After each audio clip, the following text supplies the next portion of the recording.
سلامونه جوړ په خیر په دې هیله چې ټول جوړ او روغ وای. بالاخره نوی مایک مې پیدا کړو وامې خیست ستاسو په خاطر. نو کوشش کوم چې ورو ورو د خپل دغه نشرات او خپل ویډیوګانې داسې های کلاس جوړ کړم تر څو هم د ویډیو نه تاسو خوند واخلئ او هم د سټیج نه خوند واخلئ هم د بیکګراوند خوند واخلئ هر چی شي نه. افغانانو نن غواړم چې د برازیل په مورد یو لنډ معلومات تاسو درکړم تر څو تاسو وکولای شئ چې برازیل ته لاړ شئ او خپل کومې ویزې چې تاسو اخلئ هغه ویزې په کامیابي شکل سره ترلاسه کړئ. نو ویډیو تر اخره پورې وګورئ، تر اخره پورې وګورئ، ملتیا مو وکړئ. د ویډیو په منځ کې یو 15 مهم پوښتنې دي چې هغه باید تاسو زده کړئ، بیخي د یاده زده کړئ تر څو هغه انټرویو کې تاسو کامیاب شئ بیرته مو ډیپورټ نه کړي، ځکه چې هغه یو اساسي پوښتنې دي.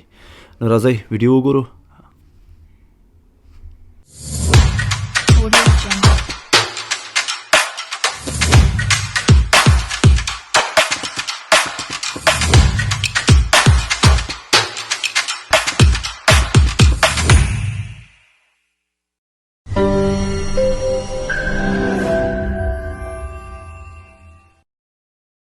بیا هم ښه راغلاست. ګورئ افغانانو ښه زه به لنډ معلومات درکړم برازیل په مورد. صحیح ښه د برازیل رسمي نوم برازیل دی او د حکومت یعنی حکومتوالی فدرال او جمهوریت دی او په جنوبي امریکا هیوادونو کې برازیل چې دی ډیر هغه لري نفوس لري. زه بخښنه غواړم ملګرو ځکه چې زه دغه معلومات ما ټول په دري ژبې اخیستي دا چې زه بیرته ترجمه کوم په پښتو بخښنې سره لږ ذره ماته مشکل دی ځکه چې ما خپله مکمل مکتب و پوهنتون و هر څه په دري ژبه لوستلی او پښتو یادونه وکړم چې ما په خپله زده کړی پښتو مو نه و زه پښتو، نو کوشش مې وکړ چې ما پښتو زده کړم. دومره چې زحمت وباسم معلومات پښتو ژبه نشته چې زه معلومات راوباسم او تاسو ته داسې اتومات ووایم چې دا داسې کېږي هسې کېږي. خو په هر صورت مقصد په یوه مو تر څو چې ما د پښتو ادبیات نه دی لوستلی تر څو زه ادبیات سم کړم دا چې په عامیانه ژبه خبرې کوم تاسو هم پوهیږئ په عامیانه ژبه فکر کوم چې دا به بهتر وي. ښه دا آس مې غلط نه دی ښی داسې به صحیح وي. اوکې په هر صورت ښه نو برازیل چې دی د ټولو هیوادونو سره مرز لري، یعنی هغه هیوادونه چې د امریکا په جنوب کې پراته دي برازیل چې د ټولو هیوادونو سره مرز لري. ښه او په برازیل کې مهمترین ورزش او نوموړی ورزش چې ډیر مشهوره دی هغه فوتبال دی. که تاسو لیدلی وي د ډیرو فوتبالیستانو هغه نومونه چې دي او یا هیوادونه چې دي هغه د برازیل څخه دي او ډیری برازیلي دي. ښه دا شو د برازیل د ورزش، د برازیل د نفوس، د برازیل د کومو هیوادونو سره چې دی هغه لري مرز لري هغه. او اوس راځو د برازیل هوا څنګه دی. د برازیل هوا چې دی معتدل دی، نه ډیر یخ دی نه ډیر ګرم دی، معتدل دی، همیشه نرم هوا لري. او جنګلونه په برازیل کې ځنګلونه زښت ډیر دي. که تاسې امازون په نوم تاسو اورېدلی وي که نه، دغه امازون چې ځان ته اپلیکیشن لري او هر چیرته چې تاسو مثلا هغه امازون اپلیکیشن ډاونلوډ کړئ تاسو کولی شئ چې آنلاین په شکل یو شی ځان ته آردر کړئ. هغه امازون چې دی د برازیل د ځنګل نوم څخه اخیستل شوی دی امازون، ځکه چې هغه په ټول نړۍ کې غټ ځنګل چې دی امازون په نوم دی هغه هم په برازیل کې دی. نو هغې په خاطر هغه امازون د هغې ځای څخه اخیستل شوی دی. او په ځنګلونو کې ډیری وخت بارانونه کېږي، ډیری وخت په ځنګلونو کې بارانونه کېږي. په برازیل کې فرهنګ سره کمته دی. فرهنګ یا هم دود فرهنګ دا څه رقم ته دی ښه د برازیل رسمي ژبه چې دی پرتغالي او تاسو کولی شئ چې اسپانیوي او هم انګلیسي ژبه هم استعمال کړئ خو اسپانیوي ژبه او انګلیسي ژبه ډېر هلته نه چلیږي ډېر کم چلیږي ولې پرتغالي ژبه یعنی فکر وکړه 90% خلک پرتغالي ژبې باندې خبرې کوي په مذهب کاتولیک دی د برازیل رسمي مذهب چې دی کاتولیک دی او هلته لکه کاناډا په شکل هر ډول مذاهب په برازیل کې استعمالیږي او مشکل نه لري یعنی هیڅ هغه سره دوی مشکل نه لري هیڅ مذهب سره دوی مشکل نه لري که هغه هندو وي که هغه بودایزم وي که هغه مسلمان وي که هغه یهود وي نصارا وي عیسوي وي هیڅ اصلا مشکل نه لري دوی یوازې انسانیت ته ډېر احترام لري او ارزش ورکوي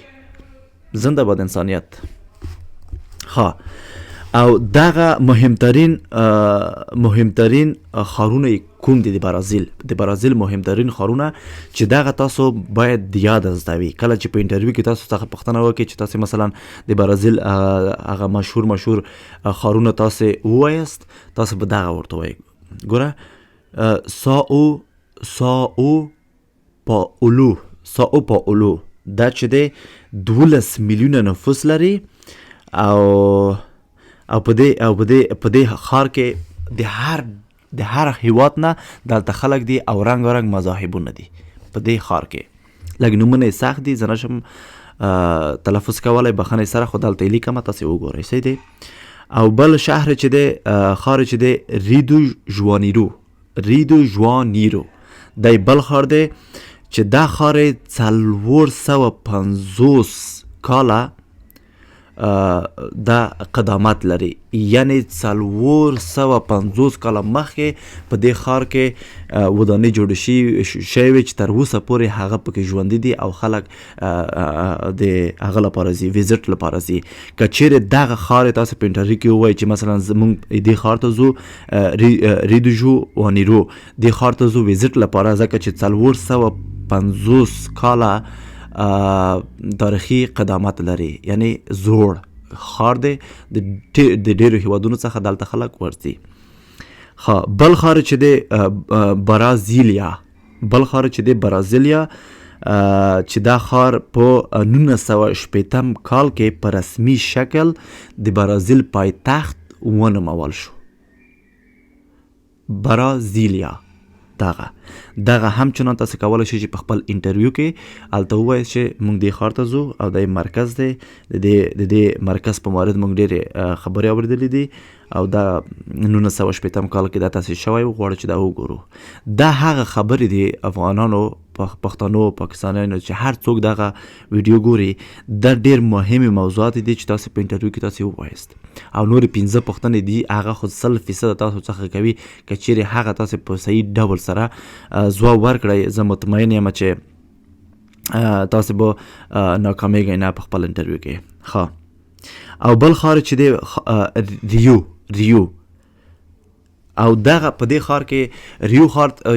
ښار داسې یو ښار دی چې د ټولو هیوادونو څخه خلک دلته ځي یوازې ګرځي ګوري یعنی هم مدرن جوړ شوی دی او هم کلاسیک دی دا داسې یو ښار دی چې په دې ښار کې که تاسو لیدلی وي په ځینو ښارونو کې د هالیوډ ډېر فلمونه همچنان په دې ښارونو کې ثبتیږي که تاسو چیرته لیدلی وي که نه هغه یو انسان دی بوت دی د ډېر د غره په سر دی داسې لاس نیولی دی نه پوهېږم څه رقم لاس نیولی دی هغه ډېر یو مهم بوت دی چې په ټول نړۍ کې مشهور دی په ډېرو فلمونو کې هغه هم کارول شوی دی او اکثریت د هالیوډ فلمونه چې دی په برازیل کې ثبتیږي د هغه هم ځان سره ثبت کړئ ځکه چې ډېر مهمې مسلې دي دغه یو څو 15 پوښتنې دي یو دوه او 15 پوښتنې دي 15 پوښتنې دي چې دغه کې ممکن دي چې تاسو څخه پوښتنه وشي یعنی زه مطمئن یم چې تاسو څخه پوښتنه کیږي که چیرې پوښتنې هم ونه کړي تاسو هلته ورته ویلی شئ چې موږ د برازیل په مورد ډېر معلومات لرو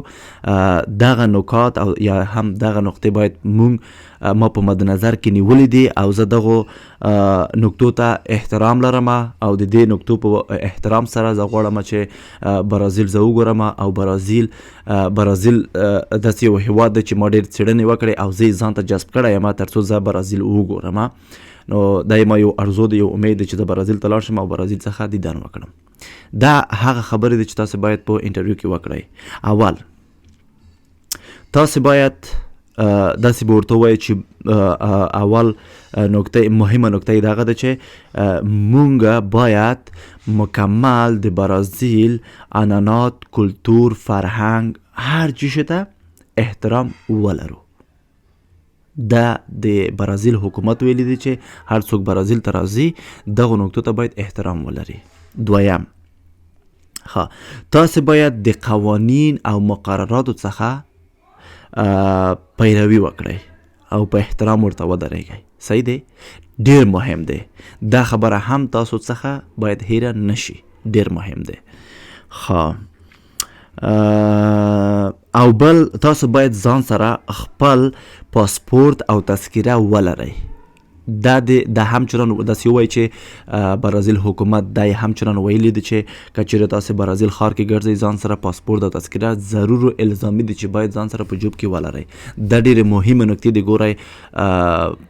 خلکو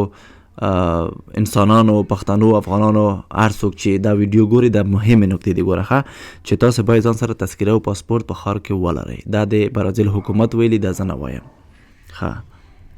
او بل تاسو باید د برازیل نقشه ځان سره 100% باید ولرئ د برازیل نقشه ځان سره 100% باید ولرئ صحیح نقشه مهم دی ځان سره به پرنټ کوئ ځان سره چې پرنټ کړو هغې څخه وروسته بیا تاسو کله کله به ګورئ چې دا نقشه چیرته دی دا نقشه چیرته نه دی کله چې انټرویو ته ځئ خامخا هغه نقشه ځان سره یوسئ چې ډېره ګټه کوي تاسو ته هلته بیا په هغه کې په هغه سفارت کې دوی پوهېږي چې دغه ګردشګري لپاره ځي د دې لپاره نه ځي چې هلته وتښتي باور وکړئ بله موضوع چې دی تاسو باید د هغه د برازیل آداب رسوم په مورد باید مکمل معلومات ترلاسه کړئ مکمل معلومات همدغه معلوماتونه دي چې ما تاسو ته وویل دغه ما یوازې دومره د برازیل په مورد کې زه چیرې کینم کیدای شي 4-5-6 ساعته ونیول شي تر څو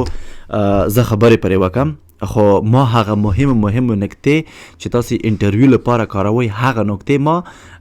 هلته ولیکل تر څو تاسو په انټرویو کې ووایاست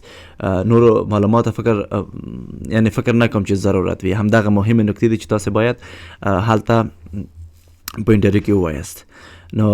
دغه د نننۍ ورځې ویډیو د برازیل که چیرې ویډیو خوند درکړی وي زما تشویق لپاره سبسکرایب کړئ او څنګ ته چې زنګوله دی هغه ووهئ په آل باندې کوئ او کوشش وکړئ چې انګلیسي کومنټونه ولیکئ که چیرې انګلیسي کومنټونه ونه لیکئ پښتو کومنټونه مو بیرته حذف کیږي زه نشم کتلی صحیح دی او هر څوک چیرې نور ملګري مو مثلا غواړي چې برازیل ته لاړ شي دغه ویډیو ورولېږه زه مطمئن یم چې هغه به هم د دې ویډیو څخه ګټه اخلي او یو څه به زده کوي او څه یو آیډیا به دماغ ته ورځي نو نور هم په خدای سپارم بیا هم ډېره مننه د سپورټ نه مو د حمایت څخه مو د هر چیز نه ستاسو څخه زه پیسې نه غواړم ستاسو څخه زه هیڅ شی نه غواړم یوازې هغه شی چې زه غواړم هغه سبسکرایب دی لایک دی ویډیو د شیر کوئ هغه هم زما تشویق لپاره مننه ژوندي اوسئ